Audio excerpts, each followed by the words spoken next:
Olá pessoal, sejam todos bem-vindos aos comentários da jurisprudência do TST nesse mês de dezembro.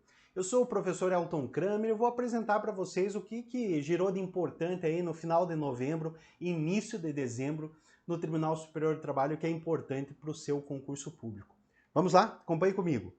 Primeira decisão que eu separei para vocês aqui, deixa eu só preparar aqui, é a respeito do dissídio coletivo de natureza econômica. Sempre tem alguma coisa envolvendo dissídio coletivo, né? Em todos os nossos comentários aqui eu acabo trazendo. Então esse aqui é um dissídio coletivo relatado pelo ministro Ives Ganda da Silva Martins Filho e fala o seguinte: não pode ser matéria de sentença normativa cláusula que estabeleça direito de oposição por parte de trabalhador filiado à contribuição destinada ao sindicato. O direito de oposição à contribuição sindical é incompatível com a natureza associativa das entidades sindicais, pois a filiação permite a imposição de deveres previstos em estatuto, entre os quais está a obrigação de colaborar com o custeio da entidade sindical. Ademais, a fixação de possibilidade de recusa de pagamento de contribuição por parte do associado pode causar a inviabilidade das atividades sindicais, em prejuízo constitucional às relações coletivas do trabalho, sob os fundamentos, no particular por maioria, deu provimento, o TST deu provimento ao recurso ordinário do sindicato patronal para excluir da sentença normativa a previsão do direito de oposição a trabalhadores associados, disposto na cláusula lá da negociação coletiva. Isso aqui é interessante, pessoal, porque sempre tem girado em torno da contribuição sindical, que hoje não é mais obrigatória, é facultativa, então perdeu a natureza tributária, e também daquela contribuição associativa, que é facultativa também, sempre foi, mas o que foi julgado agora é se poderia o filiado, o sindicalizado filiado, ou seja, ele optou, ele teve a facultatividade de não ser filiado, mas ele se filiou e ele queria se opor a contribuir para o sindicato. Diz o TST, não, peraí, se você optou a se filiar, então obrigatoriamente você tem que seguir o estatuto. O estatuto diz que você tem que pagar a contribuição associativa, você tem que pagar. E você permitir essa oposição, você podia inviabilizar o próprio sindicato. Você querer se beneficiar, votar no sindicato e não contribuir, realmente não seria uma vantagem aí da criação do sindicato. Então esse foi o entendimento aí tomado pelo TST. Outro julgamento que eu separei para vocês do TST é a respeito dos embargos e processo eletrônico, o famoso PJE, que todo mundo reclama, essa operacionalização no PJE. Inclusive tem vários memes envolvendo o PJE. E como que é a forma da contagem do prazo processual? Diz o TST, em se tratando de processo judicial eletrônico, para efeitos de contagem do prazo processual, a intimação operada no Diário Eletrônico da Justiça do Trabalho tem prevalência sobre a intimação do sistema PJE, conforme disciplina o artigo 4º, parágrafo 2º da Lei 11.429, 2006. Desse modo, os prazos indicados no PJE não têm o condão de suplantar a disposição legal expressa acerca da prevalência da publicação no Diário Eletrônico como critério de contagem dos prazos processuais. Veja, pessoal, aqui eu vejo uma discordância do TST com o que já foi julgado pelo STJ. Lá no STJ, por exemplo, você pode utilizar, se você for induzido a erro pelo processo eletrônico, você pode utilizar a tela, o print do processo eletrônico para fundamentar a tua defesa que você estava obedecendo essa forma de contagem de prazo. Então veja, essa decisão do STJ conflita com o entende o TST. Obviamente que o TST se aplica a processo trabalho e o STJ para o processo comum. Mas eu estou só fazendo um estudo paralelo para vocês verem essa discrepância de entendimentos. Então, para o TST, se você tiver uma contagem de prazo com base no Diário Oficial Eletrônico e PJE, vale o Diário Oficial Eletrônico, em detrimento do PJE. Eu, pessoalmente, não concordo com esse entendimento, porque se você tem um processo eletrônico, você não vai olhar o Diário Oficial Eletrônico, ou seria mais importante e mais conveniente olhar o PJE, Você tem o processo eletrônico ali, à sua vista, é ali que você vai controlar o prazo. Inclusive, vários mecanismos, vários softwares fazem esse confronto com o PJE para você ter a contagem do prazo. Ele controla o prazo com base no processo eletrônico. Então veja, um tamanho aí, balde de água fria em vários advogados aí que tem essa forma de controle de prazo processual. Mas enfim, entendimento TST eu tenho que passar para vocês, e para concurso público é muito importante vocês levarem esses entendimentos, ok? Outro entendimento que eu trago para vocês é sobre a exigência de renovação dos arestos paradigmas no agravo de instrumentos anteriormente colacionados no recurso de revista. Então você tem um agravo de instrumentos, você tem que levar novos paradigmas ou não. Diz o TST, a necessidade ou não de renovação de arestos, que são decisões, né, paradigmas, no agravo de instrumento previamente apresentados no recurso de revista, constitui pressuposto intrínseco de admissibilidade recursal, haja vista os preceitos dos princípios da devolutividade e da delimitação recursal.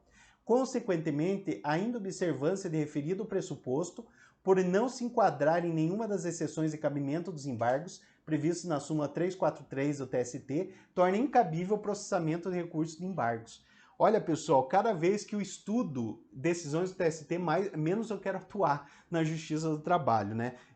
Desculpe-me aqueles que gostam do processo de trabalho, porque tenho vários advogados públicos, vários amigos e colegas da advocacia pública que atuam e adoram a Justiça do Trabalho, mas não é meu caso. Eu já trabalhei muito na Justiça do Trabalho, fiz muita audiência trabalhista, atuei muito no Tribunal Regional do Trabalho e TST também, mas não é muito prazeroso para mim, eu confesso. Mas, claro, para estudo, e como eu estudei também para concurso, principalmente a PGE do Paraná, eu estudei muito Justiça do Trabalho, e foi muito importante também eu estudar principalmente súmulas, entendimentos do TST, como vocês estão fazendo agora.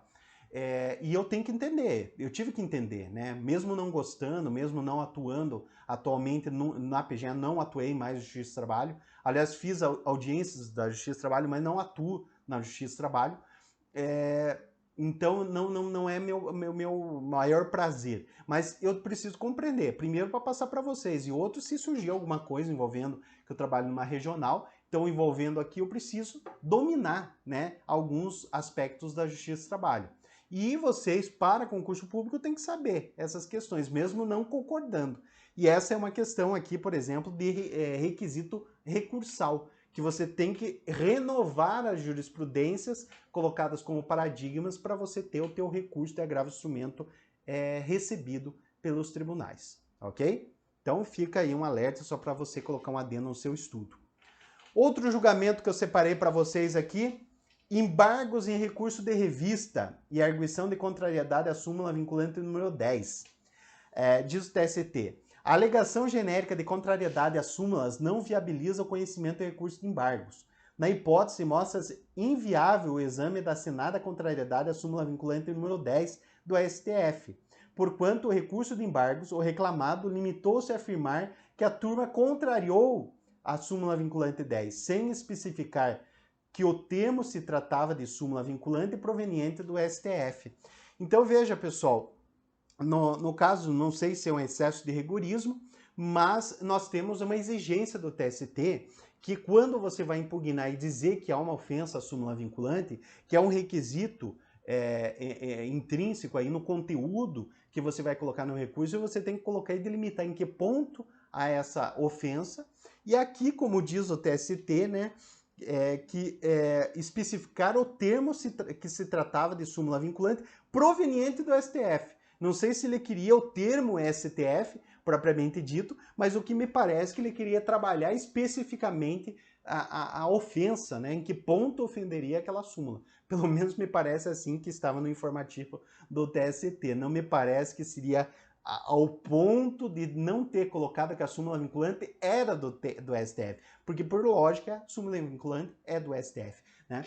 Então só um adendo aí, colocando aí no estudo de vocês, para vocês levarem matéria recursal, que tem muito recurso aqui. A maior tendência, igual o STJ e STF, é que seja denegado seguimento ao recurso do que recebido julgado, né? Então a gente segue essa tendência nos tribunais superiores. Outro julgamento que eu trago para vocês: recurso ordinário em ação rescisórias, referente a horas extras, ausência de controles de ponto e o ônus da prova. Nesse caso, o TST firmou o entendimento no sentido de que a adoção do critério equitativo de arbitramento para o deferimento do pedido de horas extras pela só consideração de que a jornada inicial indicada pelo reclamante na petição inicial pareceu excessiva ao órgão julgador, sem qualquer outro dado objetivo ou razão adicional que justifique a conclusão, fere os artigos 140, parágrafo único do CPC e artigo 818, inciso 2 da CLT. Na hipótese, o exame dos autos revela que o autor, na petição inicial, alegou a prestação de 4 horas extras diárias. No acórdão recidendo, prolatado após a edição da súmula 338, todavia, o Tribunal Regional deu parcial provimento ao recurso do reclamante para deferir parcialmente o pedido, consignando que, muito embora a reclamada não tenha juntado aos autos os controles de frequência, a jornada alegada na petição inicial seria exacerbada. Por essa razão, arbitrou a condenação em 2 horas extras por dia. Ou seja, aqui o que o juiz fez? Ele achou, né, no livre convencimento, que apenas achou excessivo e não teve qualquer outro fundamento, qualquer outra contradição com base em documental ou relação de fato. Então, nesse ponto, houve a rescisão do julgado, porque ofenderia até a própria regra do ônus da prova estabelecido no CPC e também na CLT, ok? Julgamento bastante interessante aqui para vocês estudarem. Outro julgamento que eu separei para vocês, penhora sobre o mesmo imóvel, preferência de credor que primeiro tiver lavrado o auto de penhora em sua execução. Entendeu o TST?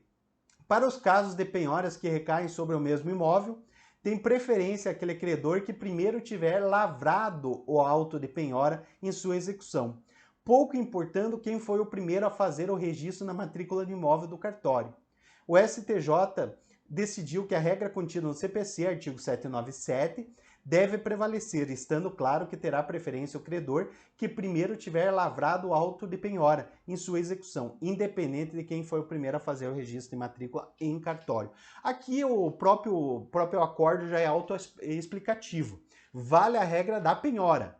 A questão do registro é mera eficácia para terceiros, mas o ato processual da penhora é que vale como precedência para saber qual penhora vale primeiro. Né? Então, se, por exemplo, tem uma penhora total do imóvel e você tem 2 realizadas e averbadas na matrícula, você tem que ir em cada um dos processos e ver qual foi a primeira penhora lavrada. Né? Vale a primeira data e, se for na mesma data, a hora, né? Para você ter essa precedência em relação aí da preferência de penhoras. Então isso aí vale tanto para o TST como é lá na Justiça Comum, porque já é o entendimento do STJ que foi importado e colocado aqui no TST. Muito importante em matéria de execução trabalhista.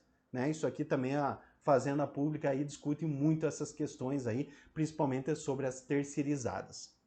Pessoal, basicamente seriam essas questões que eu queria trazer para vocês envolvendo direito do trabalho, né, decisões do TST. Deixo aqui o desejo de boas festas de final de ano, bom Natal, bom Ano Novo e que o ano que vem se realizem todos os seus desejos, seus sonhos, principalmente a aprovação do seu concurso público. Um grande abraço e até o mês que vem.